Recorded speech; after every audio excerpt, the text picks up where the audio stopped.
Bryan Adams, Jubin Nautiyal, Snarky Puppy, Atif Aslam, Pratik. I mean, these are all the first season. And last year, you had rocking energies. I mean, you had Enrique, you had Smashing Pumpkin, you had Radhika Das. I mean, Bhajan clubbing. What on earth were you doing? And you had the most Arijit, Rahman, Sunidhi Chauhan, and I think you also had Bollywood happening in a big way with Chan, with Ehsan Loy, and I mean Shankar. What was it? Tell us about this. It's not the you directly jump onto concerts, and it's definitely not an easy business. It's a business of too much of build up of equity, and then you may get into that business. Otherwise, in the beginning, you end up losing money, and people don't believe in you. All that happens. What is the big event coming up, and what can our audience expect from EVA Live in the next few months? We're looking at more than 60-70 shows in the coming year. Mix of comedy, mix of bhajan, and then going to international format, we're looking at 2 to 3 large international artists, a female, and 2 to 3 large male artists. So I think the continuously giving experience to, or a concert experience to different cities, and continuously keeping them engaged and making them spend money. How much of government events do you do? I see most of them are private or corporate events. For me in particular, I've never done an event. Okay, for somebody else. Let's put it this way. It's your own event. It's our own event. You are the Bhajan. So it's a choice I made. We don't do events for others. We create our own IPs or festivals or concerts. I think the real growth if you see in Middle East, 60 to 65% of the event growth comes from government monies. India also sitting in the right phase where government will keep supporting events, okay, across the region. We as event managers continuously should 30 to 35% of our portfolio should become government, whoever we are. A great example I'll give you, Rishab Rikhiram, a basic sitarist. I'm using the word basic as in never before our sitarist has become so popular. The sitar has been a traditional instrument. It's a traditional instrument, and so much it's grown where our sitarists are popular. But popular to 100 people, 200 people, 1,000 people, 2,000 people. Not popular to 20,000 people concert. Yes. I think that has changed the game. It saw 20,000 people in a Bombay show, which is a ticket sales of more than 10 crores.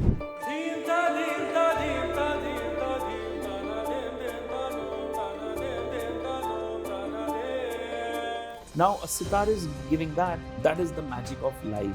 Now who's investing in? Who's gaining it? It's an ecosystem. It's an ecosystem which is building up tourism. It is an ecosystem which is building up venues. It is building up aspiration in state government's mind that let's better infrastructure, let's better the processes, let's better licensing ecosystem.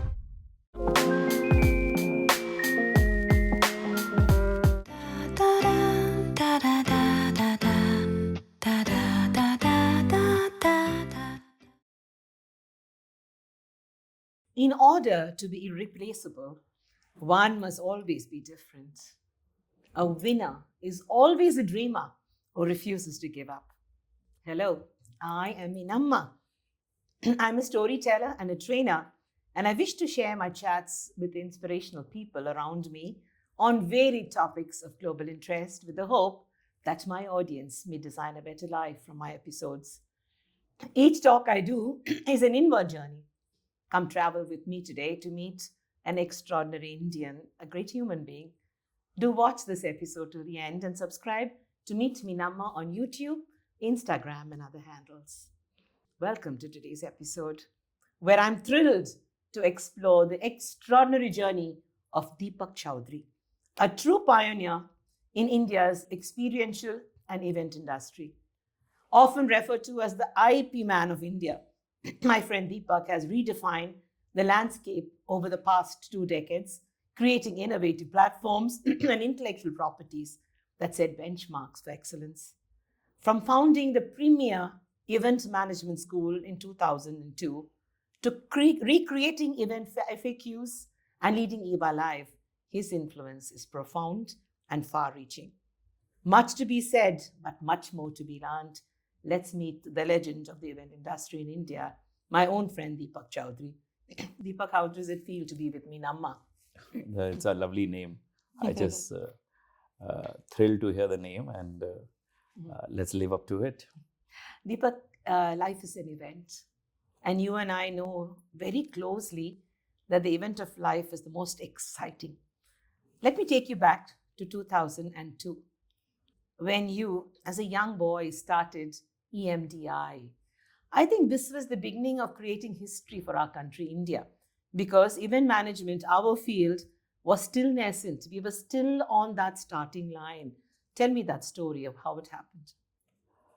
So I'll tell you, I'm a boy now also, so it's not. That's true. Yeah, so I think it was year 2002, and we were three classmates, college mates. Jimmy, who's my wife, and now she's engineer. We three of us were in doing our MBA, and then I thought my core interest was events, but and coming from the business background, I realized that there is lots of events happening, and lots of people wanted to become event managers at that time. I said, instead of doing events, I did some internships, some places I worked a little bit here and there, and I realized everybody wants to become. So instead of becoming an event manager, why don't we train people to be event managers? Fabulous. And that thought came in, and somehow my wife knew the chairman of the college. We got some small classroom, small office, and with that aspiration, small, we kept on going as youngsters to industry and saying, why don't you help us? Why don't you help us? And in that whole pursuance, EMDI was born. So I passed out my MBA on 16th of May, and 17th of May 2002, EMDI was born. And it was an early success. I think it's just hit an idea. I think we believed in it. We went a little mad about it, and we went so aggressive that we thought to make that one kid achieve what as the best event manager, I think give you a full life.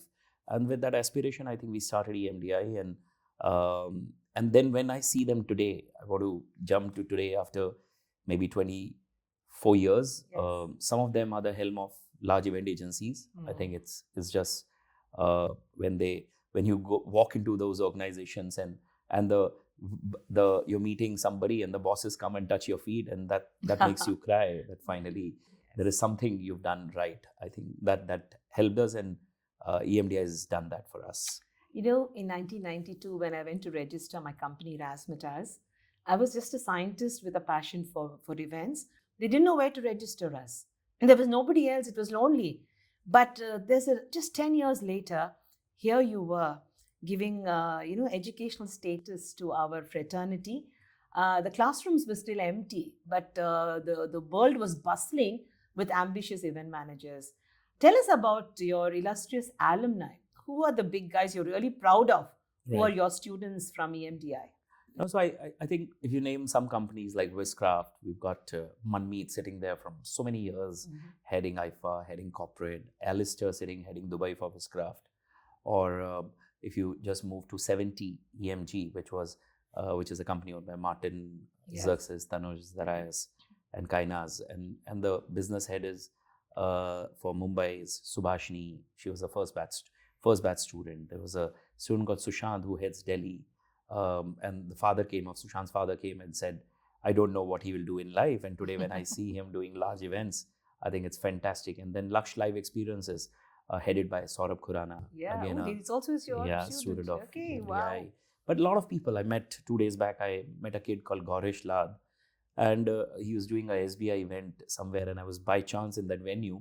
And he came in and he hugged and he said, whatever, sir, it's today after so many years, it's because of what I learned and so on. So he was so happy, and he was doing Shreya Ghoshal and Vishal Shekhar show together. It was thrilling to see a new concept and a new energy of Gaurish.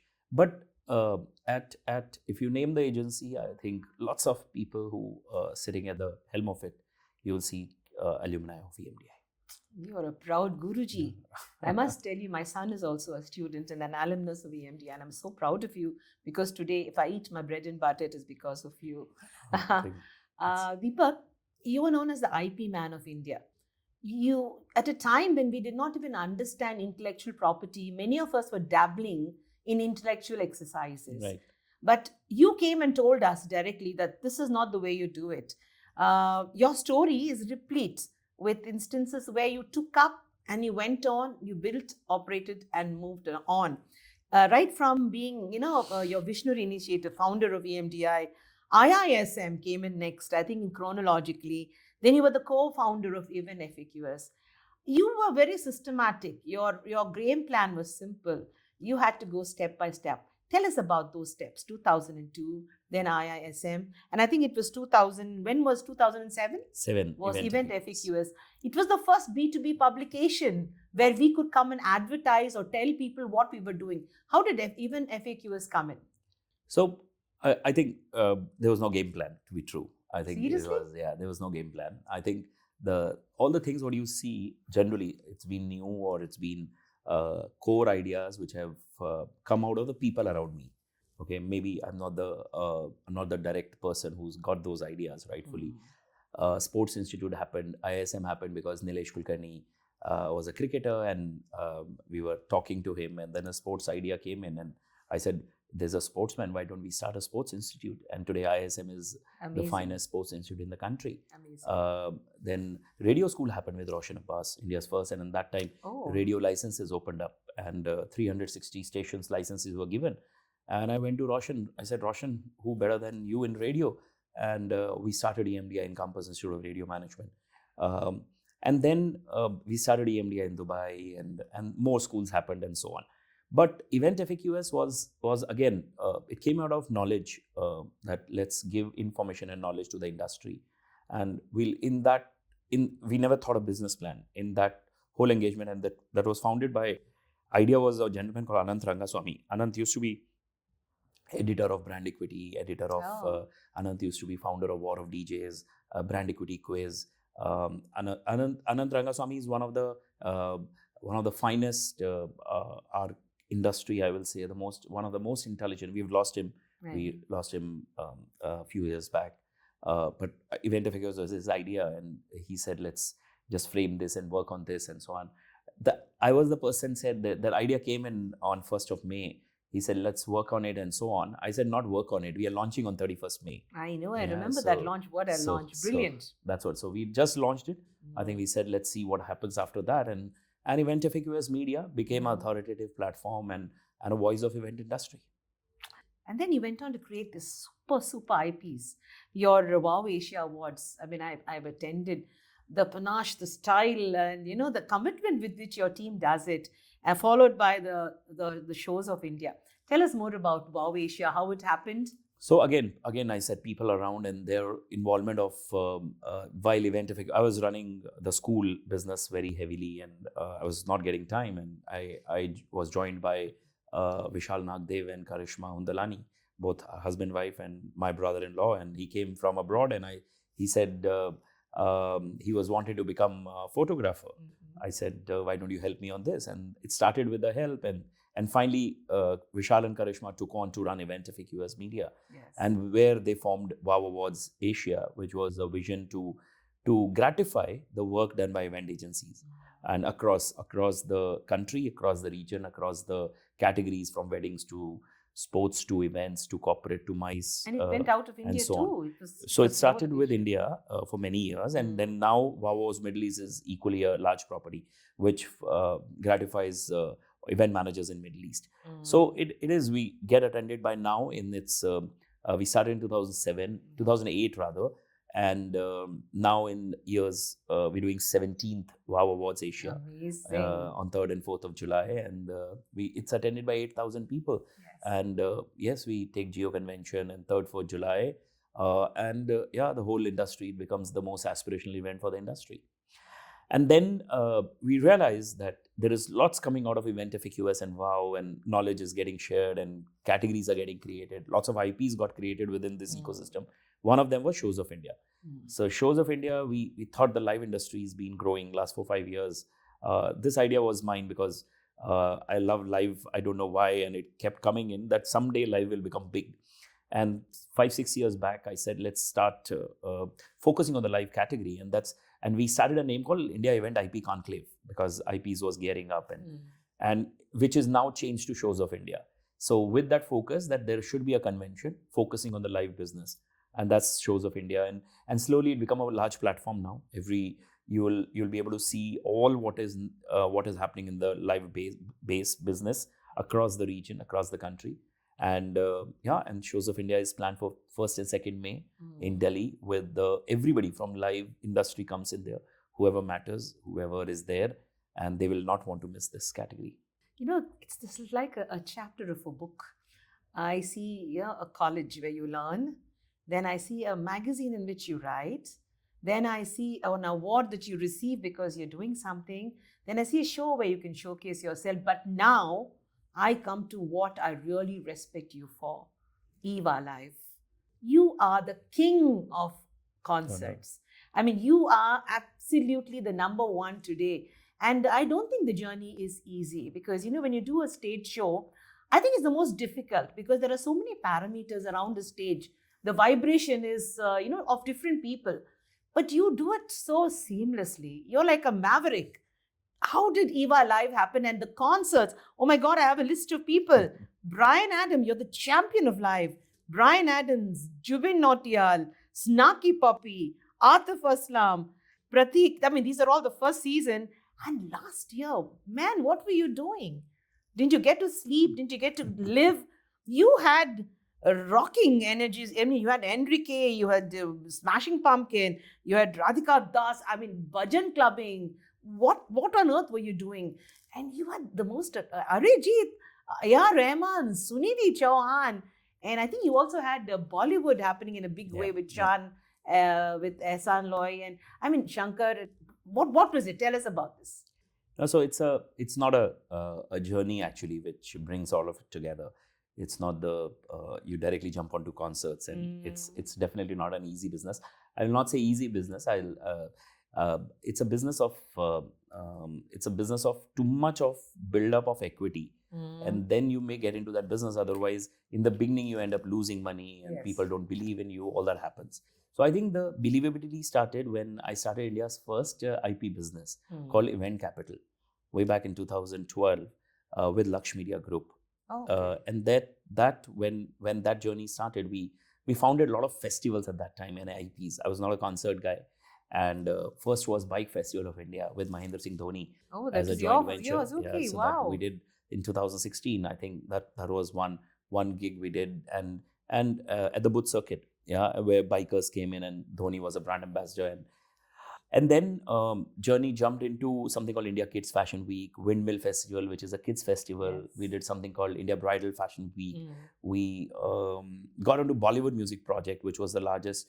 It became like a Sunburn is in the EDM space. Bollywood Music Project is a Bollywood music, which is 10 years now. Yes. And then there was an IP called Social Nation, which is build up of bringing more than 200 influencers in the live platform, to Manifest, to Times Travel Show, to more than 30-40 IPs we were able to start and launch during Event Capital. And when COVID happened, I realized then there was a downfall of this category and this industry, and it was disheartening. And I chose to go to Dubai and work with Expo. Expo 2020 was happening in Dubai in 2022, and I was part of that, and there learned concert business, and there again happened Roshan Abbas to me, where Roshan and me started XPRNC, which is a concert business in Middle East in Dubai. And from there, me and Roshan both realized it's time to go back to India and spend more time in India because India is coming up big. But COVID did change the business for live. Sometimes we feel it is that FOMO or feeling of missing out, and you're getting out. But that's not the reality only. The consumer has changed. The consumer, let's say for example, my daughter is 18 years. She's at 18. She knows the father can get a free ticket, but she will still want to transact. She'll want to get a choice of her concert. So it is the choice the kid is making, and that kid is the kid who's grown and well traveled, well independent music that kid has heard. This kid first aspiration, now the table conversation is not about what OTT or what digital platform or what film you're seeing, what concert you're going to go to. So that change has led to, the consumer change has led to grow the industry. It's not that it's grown just automatically. That's one base reason. And then so we realized that, and then EVA Live formed 3 years back, actually precisely 3 years back.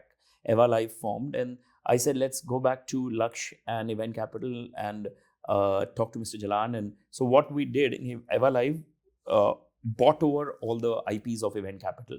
Oh, Yeah, so that's today what Everlive is the custodian of all the IPs.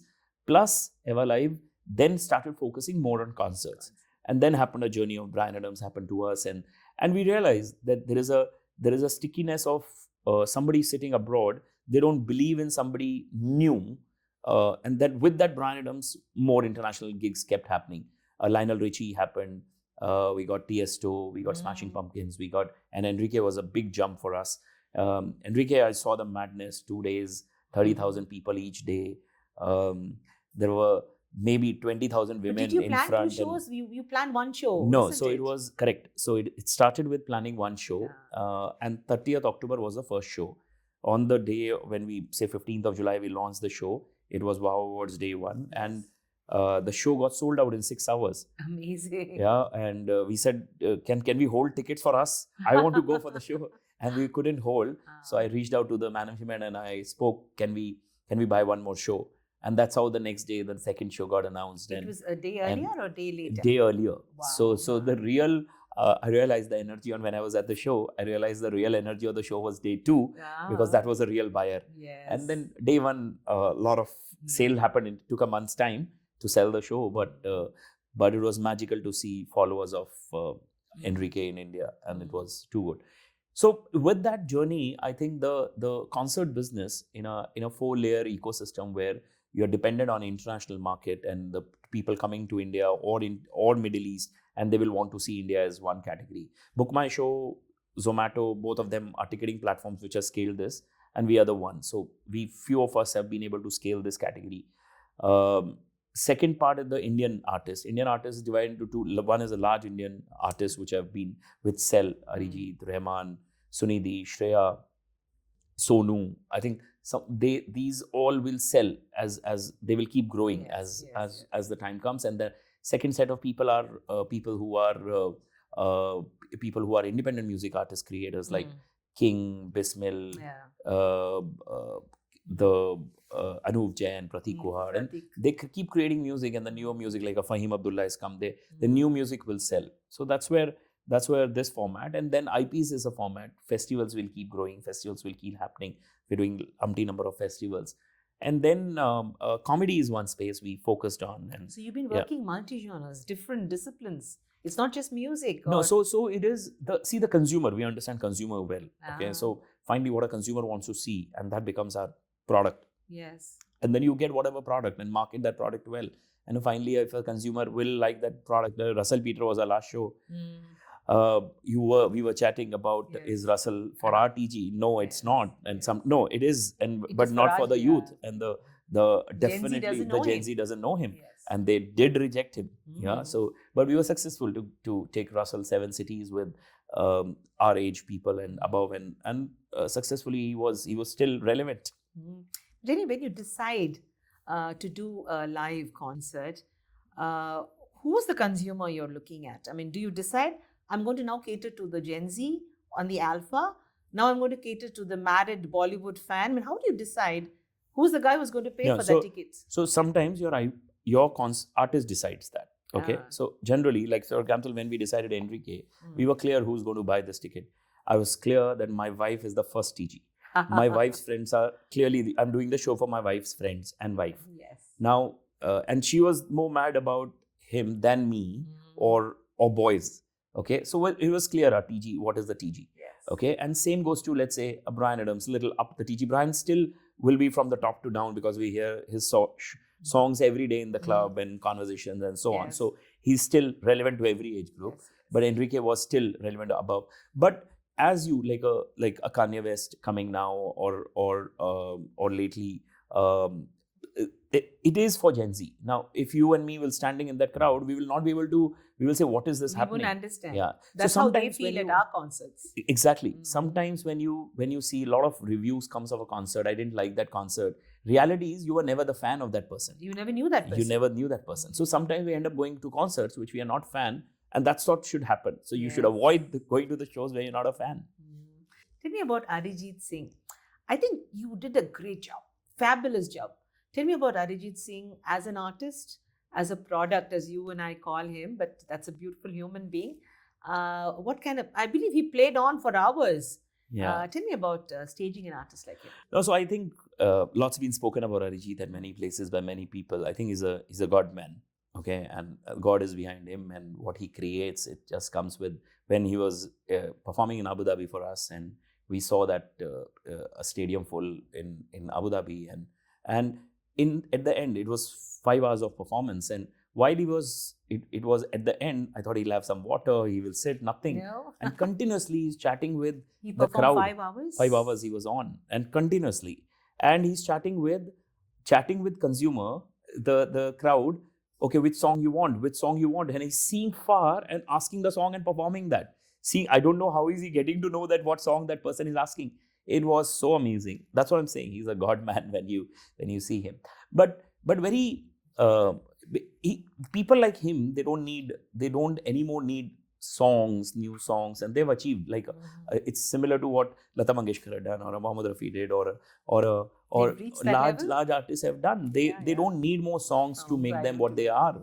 They are now, because too much have gone behind building them. It's not Arijit Singh we are fan of. Sometimes when that Gerua Shah Rukh Khan did this, we aren't falling in love with that, and that was Arijit Singh. Yes. So there is too many things behind one artist. It's a marriage of different moments. So it's not that he's done only. There's too many things goes behind it, and finally he's become. You will see him in concert soon. He's not taken. Tell me more about this. I mean, fans are worried why Arijit has stopped Bollywood music. No, so he stopped Bollywood music because it becoming. I think it was becoming too much weight, and too much of people waiting for him, or too much was happening because of that. I think he wanted to take a little easy and do things what he likes. He's directing a movie just now. He's singing songs what he wants to sing, and he will do big time concerts. So there's no change in anything. It's just film music which makes people wait. I think his humbleness to not people wait, I think maybe took his decision to do this. You know, Deepak, I've been watching you over the years. I always see that you collaborate, and you've got these wonderful friends and fans, and deep respect for people. People older than you also love you. You mentioned Roshan, you mentioned Bryan, Miras, Deepak. I mean, these people talk about you so well. I would think that you are the goat of the industry. You are the man. But it takes a toll. It's not easy to do what you're doing, and to do it at such a fast pace. I think you're working your turnaround is really fast. How does it feel for the human being? Today you're at this, and as soon as you disconnect like a robo, you're going to the next concert. How does it feel on you, on your mind? I know the high is there, but explain how you take it. How do you, help yourself? No, so as I said, it's first is a passion, which ideally you have to be mad about it. If you're not mad about it, then it won't happen. You won't take the second step. Conversationally, I do plan for now. There's 2026 going on. I'm planning 2020, end of 27 we are booking now. So we've closed every show till October 2027. Okay, so you start working for, and many of them, it's not that us only, in this category and industry, if you're there, you have to have a large vision and a future and time thought. Is the only essence. And time. And you won't get venues. I'll tell you the challenge. If you, today in 2026, great venues, good venues in Bombay, Delhi, Bangalore, everything is booked. Yes. You forget the artists, you won't get the venues. So that madness is needed on your thought. Second is people around you, and you using the word collaboration and people's liking. I think it is again go back to where you started, and the people have been with you at that time, and they do believe from that day. Okay, so that continuously believe is what keeps you going. And today, Eva Live is jointly owned by Vinod Janardhan with me, and Vinod, a great guy. Who is your partner? Yeah, he's a partner in Eva Live, and and quietly he does many things which you don't see on the frame of it. He said, "You be the face." So I'm the face, but there is, and same Deepak Pawar, who's my partner in Middle East business. Yes. And again, his passion and his consistency and his love for people, I think it's huge. So they both, for sure, they don't want to be seen, but I get to take the benefit of to be seen. But from continuously what we do at a concert level, sometimes we know that to build a concert in Kolkata, rather going there, build somebody who's there and partner with them. So we continuously do this so that we can scale. Otherwise, you can't scale. It is so people intensive. It is so it takes you so much time to that one show. Instead of doing that 1 or 2 shows, we thought doing 100 shows and getting partners across. I think that strategy, somewhere you end up getting wrong partners also. Yes. In the mix of it, but it's a part and parcel because you're chosen that. But overall, I think collaboration is the only way or to grow and scale this business. You have also chosen to, have your presence in 2 different countries. How is it working in India, working in UAE? Dubai, you have a good presence. Why did you choose to go there? Is it because of the tax problem, or they were inviting us over? And how does it feel to do business like that? No, so I said, by chance, the concert business for us started there.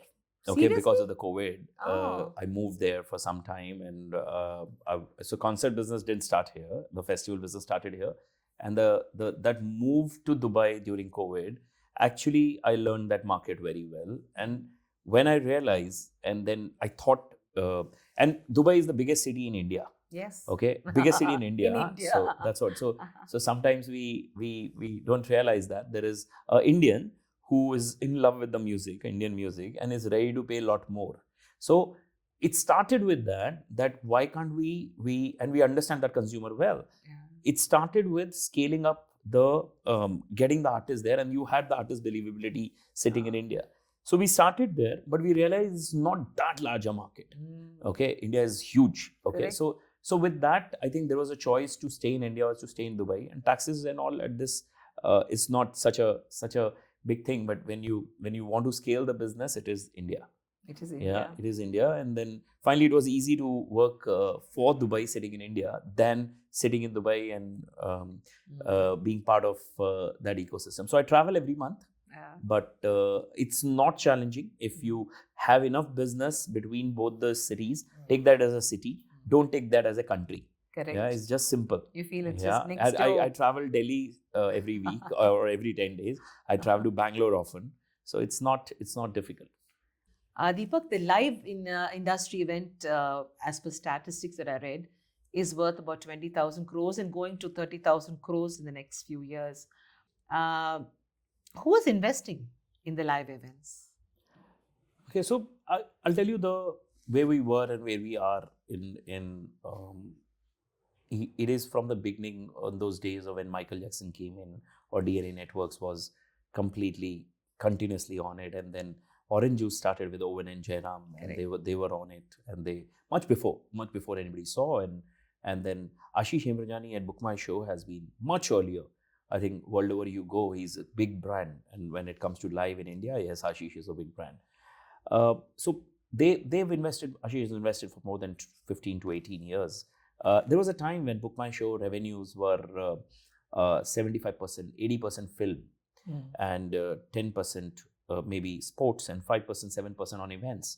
Today, that economics has changed. Today, 30 to 35% of the revenues of BookMyShow comes from live events. Yes. Yeah, maybe 20% comes from sports, and rest 30, 40% from film.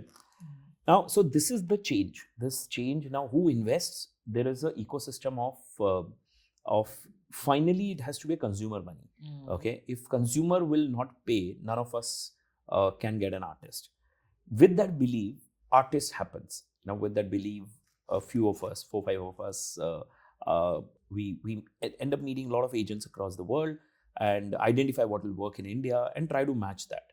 Yeah.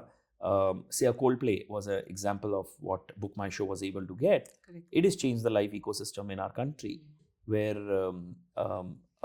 Coldplay was a large brand, and BookMyShow gave them a spectrum of multi-city, multi-format, and it was a sold-out format. It got people back to live, or I won't say back to live, but to live. I think that gave us an opening, and then there is no stopping back. Sometimes in a aggression, we do go wrong, that this artist will work, and we don't. So today you can't make a fool out of consumer. Yeah. They know what they want. They know what they want. Yeah. They are clear with the earlier. We used to depend on sponsorship. We used to depend on something that person has a time, and or you do it near to his house, or you do in this ground, or all that is gone. Jugaad. Yeah. So now it is clear that a consumer is clear. You need to, so success comes out of, it's a combination of, if you are a content, if you have a brand, and you're a celebrity. If you are missing one of this, you'll not be able to sell a ticket. Correct. It's a very, so there's a mix of it. It finally comes down to what artists and the finding of ticket sale. Now, to go back to your question, who is investing? So, and then Zomato came in market where they acquired, Insider was there, and Paytm acquired it, and with more than 1,700 crore, Zomato acquired Paytm Insider.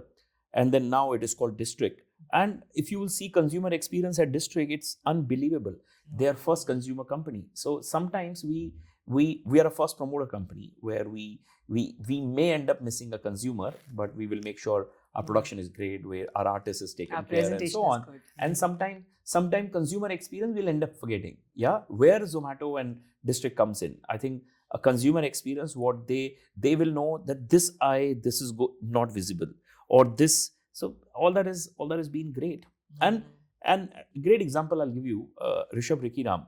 Yes. Rishab Rikhiram Sharma, I missed in my earlier conversation, where a basic sitarist, okay, basic, I'm using the word basic as in never before our sitarist has become so popular. The sitar has been our traditional is instrument. a traditional instrument, Yes. and so much it's grown, where our sitarists are popular. But popular to 100 people, 200 people, 1,000 people, 2,000 people. Not popular to 20,000 people concert. Yes. I think that has changed the game. That has changed the game, where a consumer is ready to do. Now who's this consumer? A kid with the parents. Correct. This is the consumer. So kid is happy that I'm making my parents hear sitar, Yes. and I'm also getting my FOMO build and so on, and I'm liking it also because he's playing Game of Thrones, he's playing and so on and so forth. And it saw 20,000 people in a Bombay show, which is a ticket sales of more than 10 crores. Amazing. Now, a sitar is giving that. That is the magic of live. Now, who's investing it? Who's gaining it? It's an ecosystem. It's an ecosystem which is building up tourism. It is ecosystem which is building up venues. It is building up aspiration in state government's mind that let's better infrastructure, let's better the processes, let's better licensing ecosystem. We formed one organization, not organization, but under INB Ministry, Information and Broadcasting Ministry has taken an effort to form something called JWG, Joint Working Group for the live industry. And few of us are in part of it, and they've been able to get all the state governments. So we are all working towards one single window. We're working towards great venues. We are working towards, so INB's effort, how they're pushing, and Modi ji's made a comment that grow this industry and orange economy, what we call now. Yes. And we are on a ride. I think we want to grow 40 to 50% year on year, and nothing can stop that. I think orange economy is going to paint Correct. us red. I think we're going to do very, very well. But Coldplay taught us that India was ready for concerts in a very big way. Are we really ready? Are our venues ready? Do you think, since you're in that space directly, are our venues ready for concerts like Coldplay? So, yes and no. I'll tell you where Coldplay happened, those venues are fantastic. Okay, so if you say, but the missing link is those are the only venues. Yeah. So a great example of giving the Narendra Modi Stadium in Ahmedabad, doing a concert there is no problem. Okay. Issue was little bottleneck, but I'm saying, does everybody okay to go to Ahmedabad? Point one. Second, a D.Y. Patil Stadium, a great venue, where D.Y. Patil Stadium, no issues. Good part is Ahmedabad opened for a concert, okay, for a cricket stadium. Now, this is what we are working on, that if 30 to 40% of capacity, which sports stadiums are not working on, and that can be given to live. Converted live, yeah, yes. That is where That's the a great change will happen. Model. Yes. Yeah, so when you say, do we have a great infrastructure? We don't. Okay, if you see Abu Dhabi, you see the covered stadiums. There are in Dubai, Abu Dhabi, unbelievable stadiums. We are far away, but start is there. Each large corporate house is coming with a large venue. They're believing that venues will be needed of the time to come. Governments are building up a lot of venues. Lands have been a lot of it. Bottlenecks are heavy. Traffic is heavy. Sometimes you have to leave much early. Excise rules are, some of the places are little not good. So all of this, I think, but finally it's economics. as everybody will start making money out of it, it'll keep becoming better. I am seeing 2030 as the year for live business will be a different high. India would be on the map? Completely. No, India is on the map yet. Already. Still, we are an aspiration for every international artist to perform. But we know that we don't have venues. Right now. So I think that's what. So we will have venues, and government is also building great work on Ahmedabad, like 2036 Olympics venue is coming. So 2030 Commonwealth Game venues are coming. So Ahmedabad will have a lot of venues. Alcohol should open there. Yes. And it will become the live city also. You know, our Prime Minister, Narendra Modi, is the biggest event manager I know. He wants to do everything in style, and he does it in style. Yeah. He's making India as an example of the showcase. But what is the kind of support that the government is giving us? There are a lot of problems we have, a lot of hiccup problems. We keep discussing this. I guess by the time the next generation comes, these problems will be ironed out. Correct. But in doing live concerts, what are the major problems? What do you struggle with? So struggle number one is venues. Like say, for example, we did Enrique in Mumbai. Where to take it? The only option was to take it to DY Patil, and there were matches happening. So no option but to build two places. One is Mahalakshmi Race Course, or build it in, I don't know if you're familiar with Bombay particularly, or do it in MMRDA grounds. If we did a show in MMRDA grounds, we had to build the whole infrastructure. It took us 10 days time to just build up. And such a waste. Such a waste of resources and money and so on and so forth. So for sure, this missing link will have to improve. Now, is government doing enough? Government is not doing enough. It will take time. Government is also waiting. The tax money should come in. Government is waiting PPP model where private bodies will invest in infrastructure. I think licensing is one. Music license is one issue I want to touch upon. The music licenses, they've become little finicky about what is getting played, and finally asking and extortion of a lot of money on music licenses happening for sure. I think all of us are suffering that. Yeah, so that should be going correct, I think, and the government is working to streamline a single window in that also. I think something will come out. But if I say, is government working enough on it? It is a start, and we really need government's help. Tell me, how much of government events do you do? I see most of them are private or corporate events, but government events are increasing. No, so for me in particular, I've never done an event. Okay, for somebody else. Let's put it this way. It's your own event. It's our own event. You are the Bhajan. Yeah, so it's a choice I made, and we don't do events for others. We create our own IPs or festivals or concerts, and finally sponsors. Yeah, so they are our Badshahs. Yeah, and a consumer is a Badshah. So sometimes, but on a hindsight, since I also wear a hat of EVENTFAQS US media. Yeah, so I am in check with who's doing government events and what's happening. I think the real growth if you see in Middle East, 60 to 65% of the event growth comes from government monies. Yes. India also sitting in the right phase where government will keep supporting events, across the region. We as event managers continuously should 30 to 35% of our portfolio should become government, whoever we are. Okay, so your state government, your city government, your district government, your national government, your sports authority, your I&B ministry, different ministries, I think they should give event manager enough work, and there is more is available. So I think all your skill sets, whatever it takes as an event guy, you should work towards government. Second is corporate and MICE, which will keep growing. It is not coming down.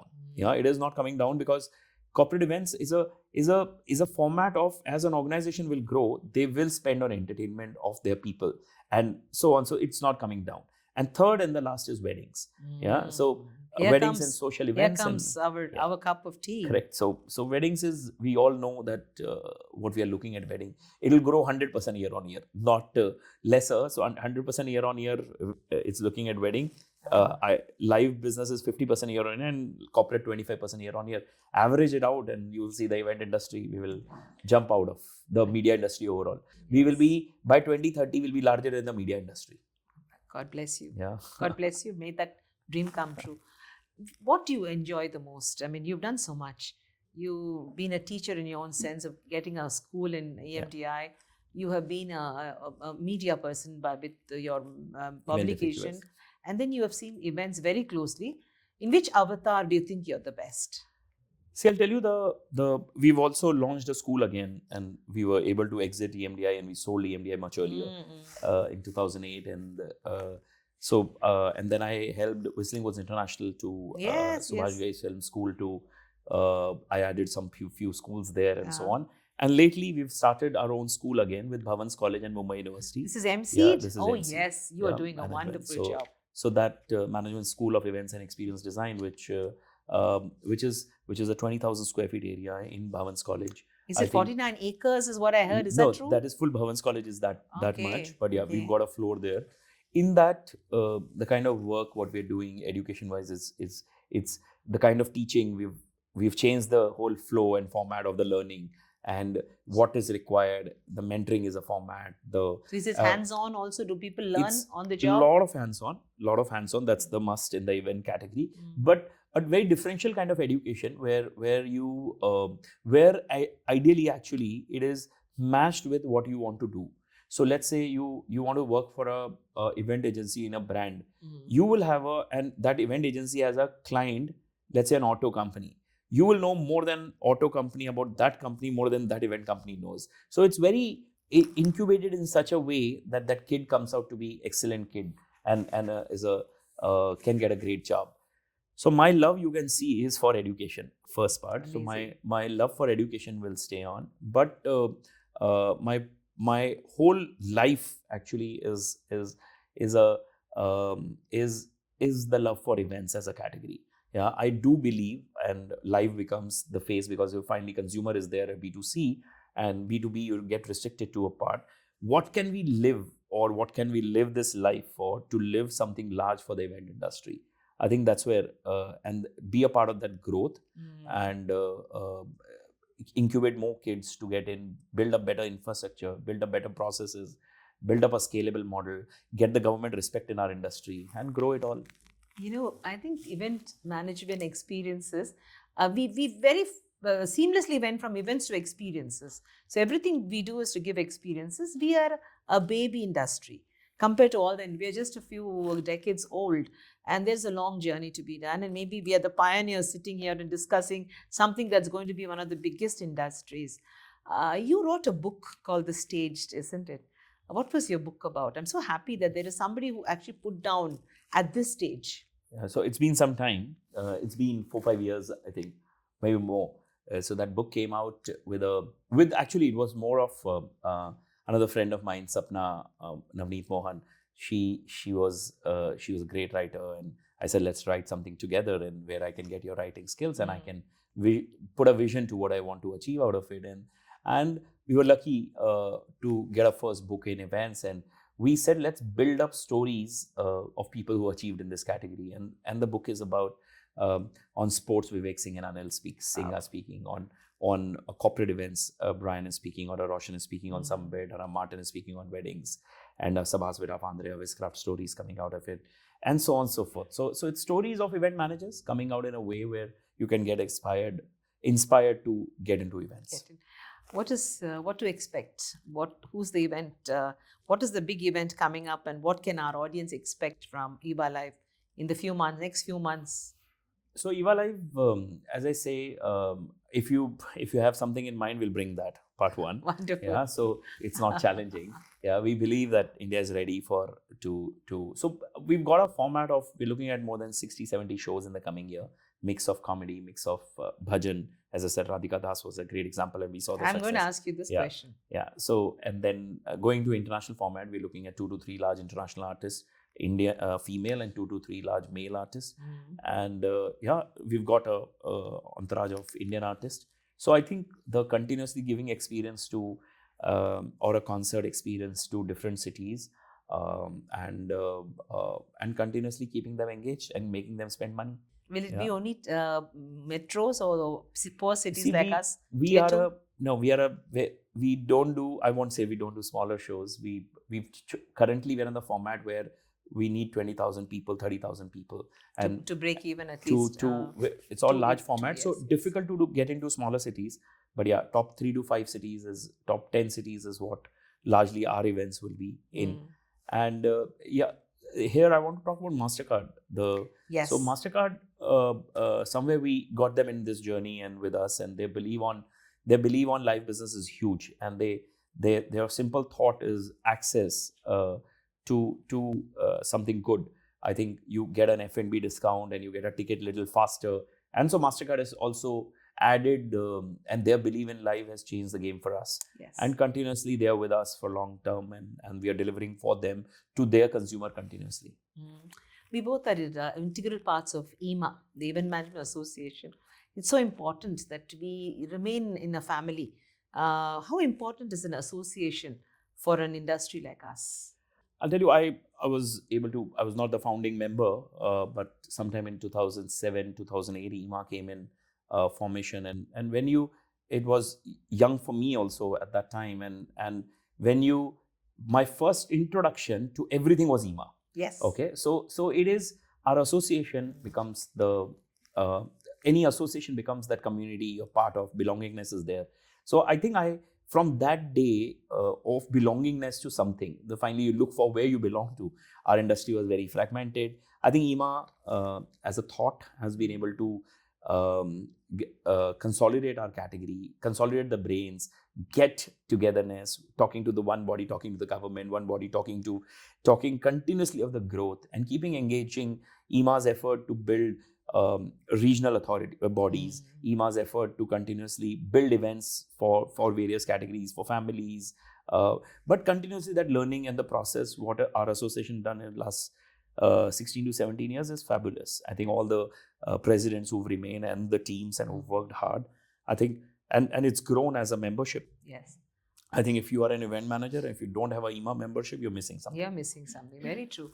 What is your two-bit to the younger people who want to become experiential managers and get into the live concert space? So I'll tell you, it has to come with passion. First part, if you're passionate about it, learn. Okay, MSEED is your answer.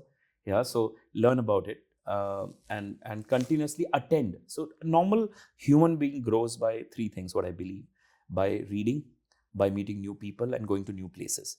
Continuously do that in the event industry if you want to be. Yeah. So and go to every event. I think learn that experience, see, feel, touch. I think what we talk in events all the time. I think that continuously makes your decision better.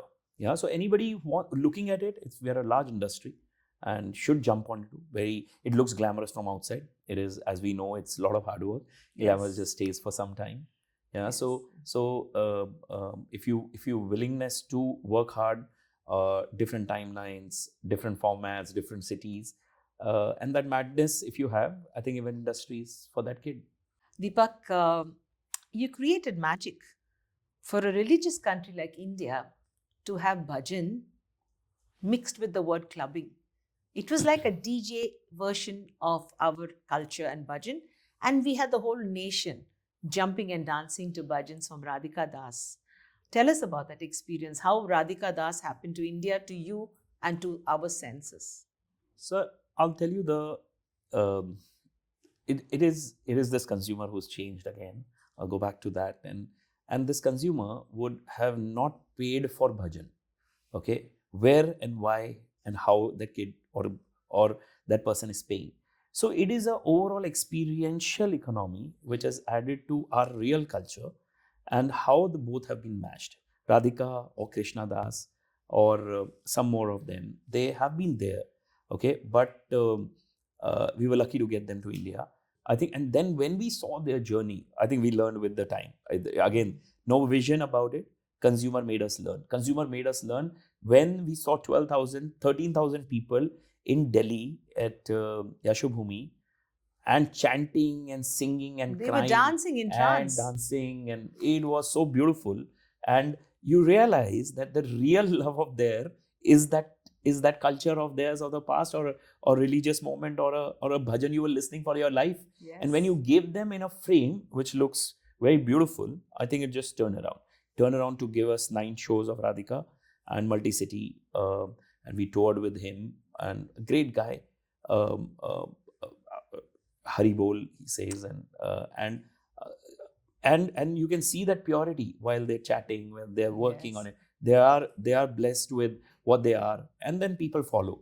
I think with that love of these guys, and then it's become a term now, bhajan clubbing. Bhajan clubbing. Bhajan clubbing is used very differently. I won't say You should have patented that word, you know. You'd have become more rich. I know, but sometimes we want to keep both the words away. Sometimes Radhika doesn't like, Yes. or Krishna doesn't like. Right, yeah. But yeah, people who are in this space, they've used it very well. Yeah. So I think let's stay on to that. I think it's a term to stay. Yes. Whoever is in this business of focusing on bhajans will make money. Because artists are not so expensive. The audience is pretty large. Give them a great content, it'll do magic. You know, in a generation where children and all of us are just swiping, it's a 30-second relationship with life. How do you wish to get this consumer to enjoy a concert? So I always say what he's watching is a concert. Okay, so it's not the they have got fed up of this. It's not, we don't have to tell them. Okay, they believe that they're waiting for experiential. They're consuming lots of while the live is happening, live content goes on online, and that's what they're waiting to see it. So it's not that consumer is not a difficult consumer. That consumer is a consumer who's our consumer. He's already with you. Yeah, he's already with us. So that consumer knows what to hear, what to listen to, what to see, and then what to see that on the ground. And what that consumer sees that online wants to see that on ground. I think that's the perspective. You know, we've come a long way from stage events and other events. We have 3D experiences, we have virtual experiences, we have drone shows. We've gone into a different level of artificial intelligence and technology in events. Tell me more about your perception of how technology has impacted every sphere of our life, especially it's going to partner us in our success. So it is, let's put it this way, the for sure what we show in any kind of show or a corporate event or a live business or live event, technology has helped us, it's unbelievably helped us to make things faster, make things easier, make things looks better. Content, what you see, a lot can be generated much faster and much beautifully. Yes. One part is that. Second is a technology of how drones are getting used and creating entertainment. How Samit Gar created a show with Shiva. Yes, amazing. The virtual show, and you saw that. Beautiful. And a beautiful show of how culture can be mixed to technology. And there's no stoppage on this. I can keep going on how as an event manager we can make use of technology and create entertainment. I think it's not stopping anywhere. But I will still say we finally are in a touch and feel industry. Yes. And technology is where technology helps us. Technology can't take over us. Correct. Yeah. So be it an AI, sometimes we feel AI will generate human, like say for example, Sidhu Moosewala is in the process of creating a show where they've created a hologram of Sidhu Moosewala, and there's going to be a concert. Okay, sometime soon. So for all his fans. For his fans, and some of the songs he made those songs, never performed, and so on. But will it get a same experience? May not be. Okay, so or may get a great experience and a differential experience. But still, we want to see Sidhu Moosewala. So it's a very, what can we do from technology? There's no limit to it, and what's coming up we also don't know. But I feel still our originality of a live face and a live artist and a live experience and a touch and a feel and go out, I think that can't be beaten. And also the nostalgia shows. Completely. We love nostalgia. That's what we want to be around with somebody. We want to hug that person. Yes. We want to cry and so on and so forth. Thank you, Deepak. It's lovely having you. I know that you've taken time off and there is a lot going on in that head of yours, but I wish you a healthy, happy life. Healthy so underlined, because some of us forget to sleep. We are like sages and we're always doing somebody else's happy events. But let us stay happy. And thank you for being with Meenamma. And for all those who are watching, all of us are living a beautiful event. When the lights come on and the curtains go up, you and I are on that stage. When someone says action, we start acting. For most of us, we do not understand. That is the only stage we will get to show our best face, to do our best, and to make that event more meaningful. But for people like Deepak and me, who have walked that path, who have shown on that stage, who have danced, irrespective of who was watching us, we know that the only thing that we can bring to the stage is our excellence. Bring your madness, be an event manager, and remember, no dream is too big. If you like what you just saw, please subscribe to Meet Meenamma. I started this podcast after I gave up events actively and my son took over the company. So remember, you can never stop living your dream. Subscribe, let me grow so that I bring legends, goats, call them whatever you are. These guys like Deepak make such a difference to a country called India. Mera Bharat, Mahan, Jai Hind, and stay connected.